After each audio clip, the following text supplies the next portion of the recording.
S through F. And we're going to start with TOS, those old scientists, the original series. And we're going to start with Uhura. She's like my favorite all-time woman. So Uhura, first of all, she's a black woman. She has a very prominent role in a series in the 60s. I mean, that in itself is just amazing. But she also gets to do all these things. Now, yes, she is kind of like a glorified receptionist. I mean, it is the 60s. But even then, she gets to take the helm every now and then. We've seen it. She's sassy. She gets to sing. She gets to do all these things. And and the fact that she, the whole kissing Kirk thing, there was that. She did so much for black girls in the 60s. She was awesome. And I think the picture I'm using is the one where she was coming into the evil, what is it? The evil universe where everybody's bad. And I loved her in that. I mean, she was sexy. She had an attitude. It was great. So she goes S. Now, the next one is Nurse Chapel. And Nurse Chapel, I felt like she could have done so much. But it was like she was always on the edge. You always wanted her to go, okay, yeah, I love you, Spock, or do something. I always felt like she was being held back. And that's a bad thing. She never got to do anything. And I know, we've seen Majel Barrett do stuff. So why did they do that to her? I don't know. It's the 60s. So I'm going to have to put her at D. Now, the last one on that list for TOS is Yeoman Rand, glorified secretary. The only memorable thing she ever did was be assaulted by Kirk. She's an F. She's done. All right, so now let's move on to TNG. Start with Counselor Troi. Counselor Troi, I almost feel like, why are you there? I'm going to go under the bridge and have feelings. Okay. And, as a ship's counselor, she had a function. On the bridge, I felt not. No, she did not need to be on the bridge. And I never felt like she ever did anything important. Maybe once in a while she did, but most of the time she's just, I'm going to put her at E. I could have done without her. Now let's talk about Beverly Crusher. Now she's a pretty awesome character. She was strong, independent, willful, strong-minded, and she was a perfect foil for Picard. I really felt like they played against each other quite well every time they did it. And she could have done more. They did give her that one episode with the ghost, which no one will stop talking about, and it's unfortunate. But that's the kind of thing that they did with her. She was also kind of annoying sometimes. But I think one of the things that bothered me most was that she had her son on board. And I don't remember her being motherly. It's like, when did she go to him and say, Wesley, you're feeling all right? And then feel his forehead? I don't think she ever did that. And I felt like they kind of avoided that because they didn't want her to look that way. Or maybe, I don't know. But she could have been a mother, but she wasn't. So I'm going to give her, she's an A. She's cool. She's a good character. Now, the next one is Lwaxana Troi. And I'm putting her up at A. Finally, Majel gets to do something. And her character is so flamboyant, so out there, so extreme. She was fun. I loved seeing her. Whenever she was on, what is she going to do this time? She was very unpredictable. And even then, she also had that side of her. When we saw that episode where we found out that she had lost another child, that was like tear-jerking. That was awesome. And she was also a foil for Picard. She wasn't a foil so much on DS9. She was just kind of there. But I really liked what she did, and I liked her character. She was a very strong character. So I'm putting her at A. Now, Janeway. I'm sorry. I never liked Janeway. They could have done so much with her. But all she was this cardboard cutout standing, at the helm of the bridge. She never really did anything. I think the only episode where I felt like they were doing something with her was the episode where she and Chakotay were trapped on this planet for several months. And we start to see the person underneath the uniform. And even then, that person was still kind of cold, but still a person, a human being. The rest of the time, we didn't see that. She was just a captain. She was like generic captain. So I'm putting her at F. Sorry, if you like Janeway, too bad. That's where she's going. Now, 7 of 9. The actress, she's awesome. There was one episode where she was channeling all these different people, and she was doing such a great job of convincing us that she was all these different people. That was a good episode. And you could see that she really had talent. But I could never get past that stupid cat suit. I always felt like I was peeking into somebody's Playboy magazine. And it was very distracting. Now, I suppose that maybe they thought it was a nice juxtaposition between this cold, robotic person and this beautiful, sexy body, but I just never saw it. So I'm putting her at C. I mean, the actress was great. She did have some good moments, and they're okay. But get rid of the catsuit. All right, B'Elanna Torres. Sorry. Oh my God. This is where I felt like they're like, hey, let's have a token Klingon and make it a woman. Okay, cool. And we never got past that. She's always the Klingon. She's always angry. She's always pissed off about something. It's the Klingon in her. I don't know. She wasn't a woman. She was a Klingon, a half Klingon, not even a full Klingon. She was a half Klingon. Sure, she was brilliant. Sure, she got to do some stuff. I don't know, but maybe it was because she was in Maquis. But still, I'm putting her not quite F. I'll put her at E. Now, Jadzia Dax, she was awesome. I loved her. She strong. She had a mind of her own. Even though she had these people inside her, Dax and Jadzia, and I felt like they blended really well to this character. And I love the fact that she and Worf got married. It just seemed right, It was cool. Other than, there were times that I was like, is that really necessary that she needs to do that? But although, all in all, I give her an A. Now, let's talk about Ezri Dax. F. I thought she was totally unnecessary. They didn't even have to bring Dax back. And that whole thing with Worf was just awkward and wrong. And I know she was supposed to be, she had no confidence because she wasn't trained to be a Trill. And here she was a host because she was the only one available, blah, blah, blah. And I saw that. But I also felt like she didn't need to be on DS9. Why? Just get rid of her. The actress is cute and everything, but eh. Now, the opposite end, we got Kira Nerys. Now, I always felt that she was loud and abrasive and unforgiving and stubborn. But that's what made her such a great character.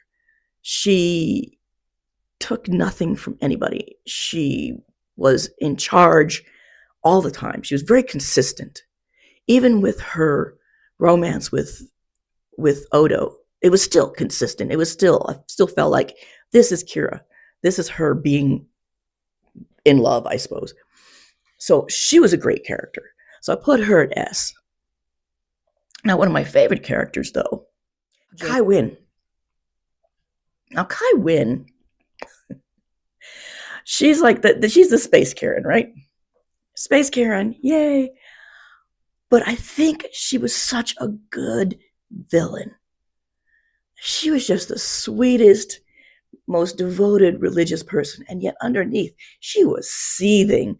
Why have the founders, not the founders, why have they never spoken to me?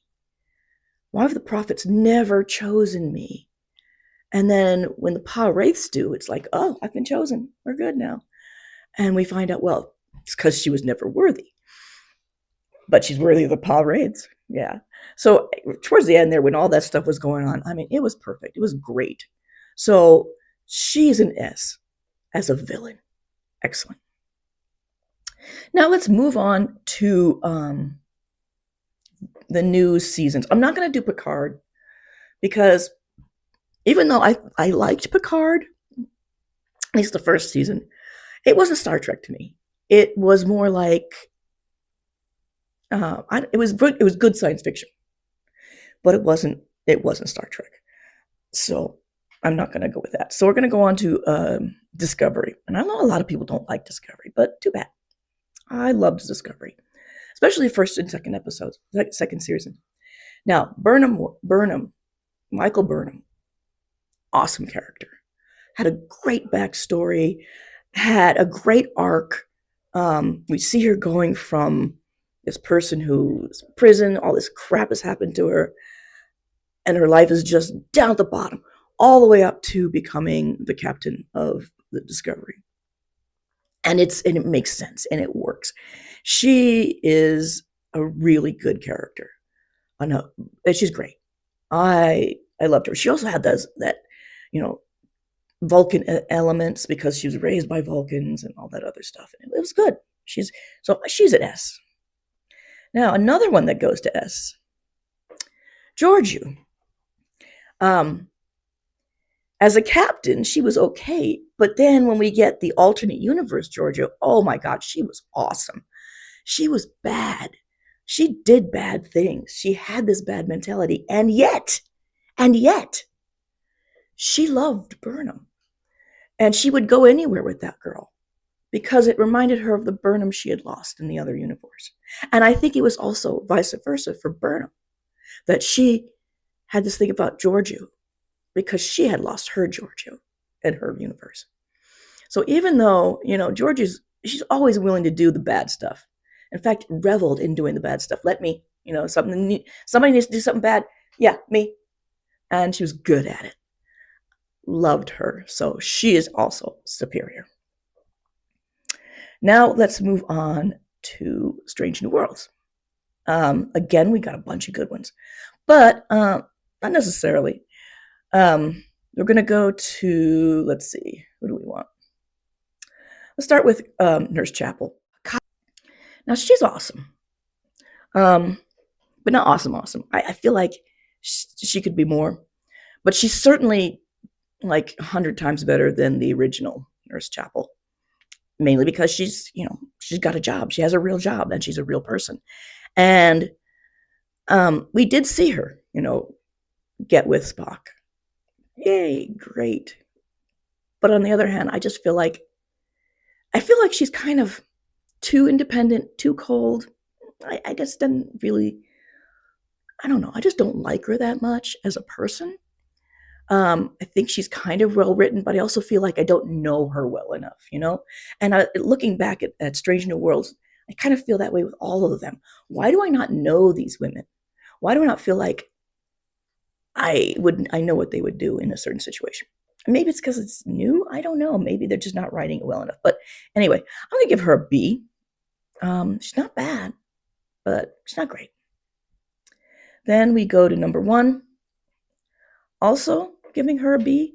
I like her. She does have something of a backstory, but not enough. She is a perfect foil for Captain Pike. And I love their relationship. It's really good. And he bounces ideas off her. She bounces ideas off him. But she's very, still very military, still very much number 1 and not trying to take over or anything like that. So in that, their relationship is great. But other than that, I don't feel like there's much else to her. Now let's go to the new Uhura. I'm actually going to give her a C. And that's because I feel like It's really hard not to compare her to the original Uhura, but even when we're not comparing her, I feel like she is not. Again, I don't know who she is. I don't feel like I know her as a person. Sure, she's a great linguist and she's done these cool things with translating, yay. But what would she do in other situations? I don't know. I'm gonna move her up to B. I had a C, but I'll move her up to B. Yeah, put her at B. So she's not bad. She's a good character. I just wish I knew more about her. I wish I knew her more as a person.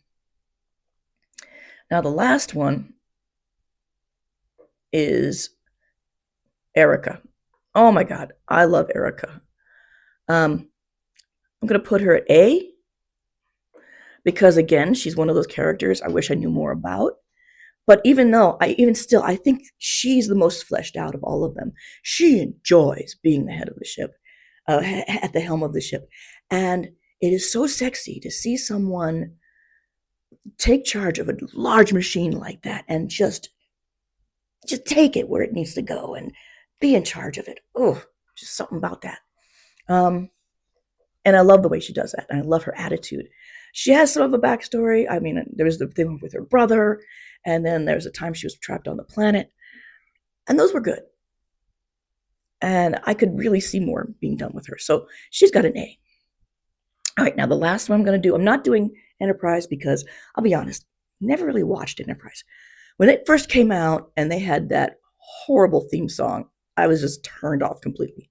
Even then, I tried to watch the first couple of episodes, found them terribly boring, and then never got around to trying again. I've seen a few episodes since then. They're okay. And I love Scott Bakula, but no thanks. So I didn't really watch it. So we're going to go to Lower Decks because I love Lower Decks. Oh my God. Let's start with our main character, Mariner. Love her. She's an S. She is just the greatest thing. She is independent.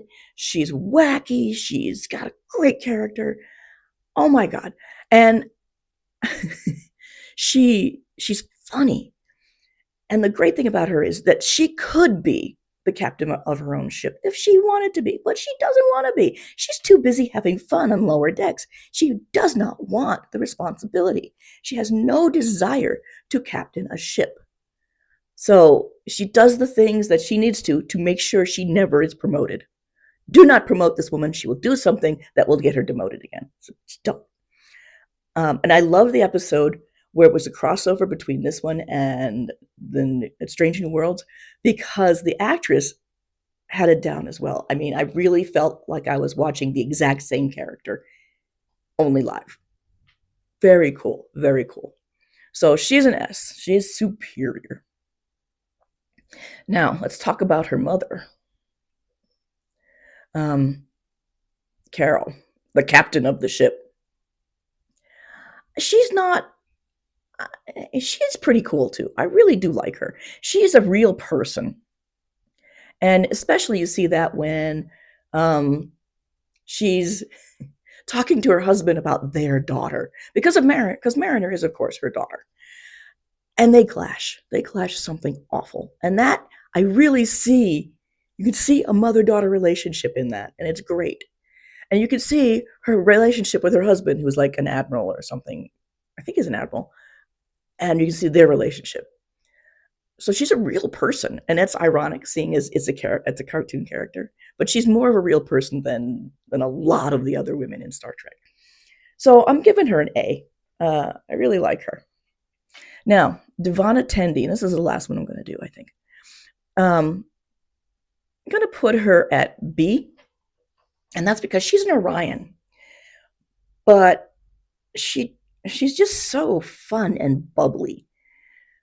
That in itself could be really annoying, but certainly doesn't feel like an Orion. And I get it that she's not supposed to be a normal, average Orion, but even when she goes back to her planet and she's like, I'm in charge now. And, we find out she's, some kind of, I can't remember if she was a princess or whatever it was. And I still didn't see it. She didn't really take control and take charge like I thought she should have. So we put her at B. So anyway, that's my ranking, and I hope you enjoyed it. If you have any that you think I forgot, please put them in the comments. If you don't agree, you can put that in the comments too. But be aware, this is my channel, and these are my opinions. So mine are the only ones that count on this channel. But sure, I'm willing to hear you out. So if you enjoyed this, please like, please subscribe, and I'll see you later.